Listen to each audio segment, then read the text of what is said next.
Hi friends, Father Carey here, and this is another Holy Spirit moment.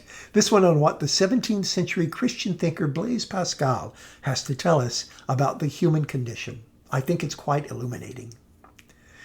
When we examine ourselves and when we examine the entire history of humanity, I think one characteristic really pops out almost immediately.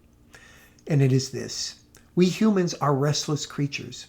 We are never quite satisfied where we are. We are always projecting into the future, or for that matter, projecting into the past. We always feel this kind of yearning for, we're not sure what. St. Augustine likewise said in the 5th century that we are restless until we find that which will appease our restlessness. He says that at the very beginning of his Confessions. Why? Why are we such restless creatures? This is a question that piqued the curiosity of Pascal back in the 17th century as well. And he devotes a good part of his book entitled Pensées, or Thoughts, to exploring that question. He wants to get to the root cause of human restlessness. Blaise Pascal dies in 1662, not having reached his 40th birthday. He was a genuine polymath, a genuine genius. Perhaps the greatest genius of the 17th century, in all honesty. He was an accomplished mathematician, an experimental scientist. He built the first calculating machine, or at least the first one in the West. But when he was 31, he had a religious experience, a mystical experience, that changed the course of his life. He renounced his mathematical and scientific pursuits in order to devote himself entirely to the study of Christianity. For the last near decade of his life, he read and he thought and he wrote. One book that he wrote appeared during his lifetime. It's called The Provincial Letters. It was basically a polemic that took part in a religious controversy going on during his lifetime. But the second book, the book that he's really well known for, appeared only after his death. It's the Pensées, or Thoughts. He never actually wrote Pensées as a book. Instead, the Pensées were a collection of notes that he had been putting together for we don't quite know how many years, which he intended to eventually gather into a large apology for Christianity. But he died before he could accomplish that purpose. So after his death, people who knew him put together these notes, and we have it today. It is a classic of Western literature. It is not only extremely insightful from a philosophical and religious perspective, but these notes are beautifully written, indicating that Pascal truly is one of the great stylists of the 17th century. So, what does he tell us about this restlessness, which seems to be an essential part of what it means to be a human being? Why is it, as he says at one point to the Pensées, that you and I are creatures who are either up or down and who oscillate between the two? Why are we, if you will, amphibious creatures, never satisfied in one place, always yearning for another place? He says that we can understand this perhaps by first examining how it is that we cope with this restlessness. And he says that we cope with restlessness by seeking divertissement. Divertissement is an important word for Pascal. We can translate it as diversion. You and I sense this restlessness in us, and instead of coming to terms with it, instead of examining it and trying to see what it is and what it tells us about ourselves, we seek to flee from it. We seek diversion. We seek activities which will be entertaining, which will take our minds off of our restlessness, which will occupy us at least for a while. That those activities can be gambling, can be immediate gratification in one form or another, can be the pursuit of money or power. Makes no difference. Anything that will divert us, anything that will present itself as a divertissement will help to distract us from the restlessness that makes us uncomfortable. But sooner or later, Pascal points out, the diversions no longer work. We can get all the money in the world, all the power in the world. We can sate ourselves with immediate gratification, and we will still, at the end of the day, experience this restlessness. So it's best to come to terms with it instead of trying to flee from it.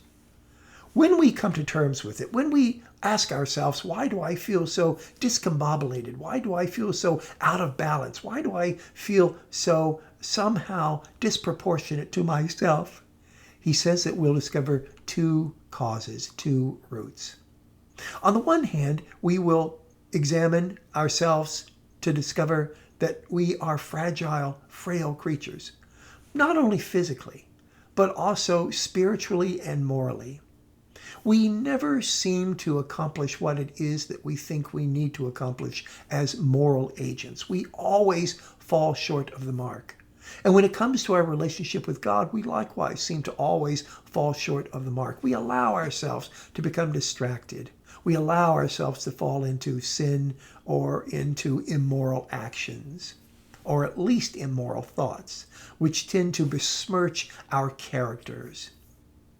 When we recognize this about ourselves, we recognize that there is a part of ourselves which, as he says, is wretched, or sometimes calls vile.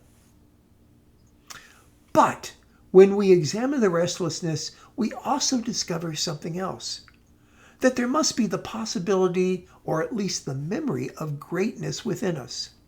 Because if there weren't, how else would we feel wretched about not living up to our potential?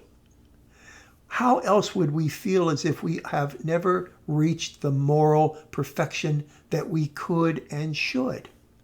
There must be some awareness within us that greatness lies within us, that we are constantly, through our own actions, stumping down. The source of our restlessness is this dance between our wretchedness on the one hand and our greatness on the other. And if we can come to recognize that, then perhaps we can reach a point where there is an equilibrium between the two, where they can coexist with one another, not necessarily in real friendly terms, but at least in a kind of détente, such that we won't be constantly, as Pascal says, moving up and moving down, being overwhelmed by our wretchedness and becoming arrogant when we think about our potentiality for greatness. We can put all of this in a different way. We can recognize, as Pascal says, that we are dualities, that the human condition is what it is because we are dual creatures. Let me read you what he says in the Pensées. It's really quite remarkable. This is from section 131. Is it not clear as day, Pascal writes, that man's condition is dual? The point is that if man had never been corrupted, he would in his innocence confidently enjoy both truth and felicity. And if man had never been anything but corrupt, he would have no idea either of truth or bliss. But unhappy as we are, we have an idea of happiness, but we can't attain it. We perceive an image of the truth and possess nothing but falsehood, being equally incapable of absolute ignorance and certain knowledge. Let us then conceive that man's condition is dual. Let us conceive that man infinitely transcends man, and that without the aid of faith, he would remain inconceivable to himself. For who cannot see that unless we realize the duality of human nature, we remain invincibly ignorant of the truth about ourselves. Elsewhere, he says, how could we know the truth about ourselves had we not the memory of having once been great and fallen from greatness? The human condition, then, is to be a question mark to oneself, a question mark that is somehow embedded within a greater awareness that at one time we were great but have fallen from that greatness. And we yearn to retain that greatness, to re-achieve that greatness, but we don't quite know how to do it. That's where the question mark comes in. And according to Pascal, the only way in which that greatness can be reattained is through divine grace. We can't do it on our own. The memory of what we once were before the fall, says Pascal, is embedded within us. Isn't that a wonderful, wonderful thought? In saying that we humans are dual creatures, What Pascal is doing is not only helping to explain the restlessness, the wretchedness, and the greatness that we sense in ourselves, but he's also responding to one of his contemporaries, an older contemporary, René Descartes, the philosopher Descartes. Descartes likewise said that human beings are dualities. We are split, Descartes said, between two substances within us, mind on the one hand and body on the other. But Pascal thinks that that distinction is too clear-cut, that things are much, much hazier, really, when one considers what it is to be a human being. So what his dualism wants to argue is that we have two psychological drives that are spiritually rooted, wretchedness on the one hand and greatness on the other. And they sometimes can interpenetrate, can't they? The very moment that we feel wretched, we sense an underlying greatness. The very moment in which we sense the underlying greatness, we recognize how far we fall from it and are wretched. This is, I think, a wonderful explanation of what it means to be humans, my friend, and we owe it to Blaise Pascal, that incredible polymath, that incredible Christian of the 17th century. Thank you so much for listening. I do encourage you to pick up a copy of the Pensée and read it. I promise it will change your life. Until next time, take care. Bye-bye.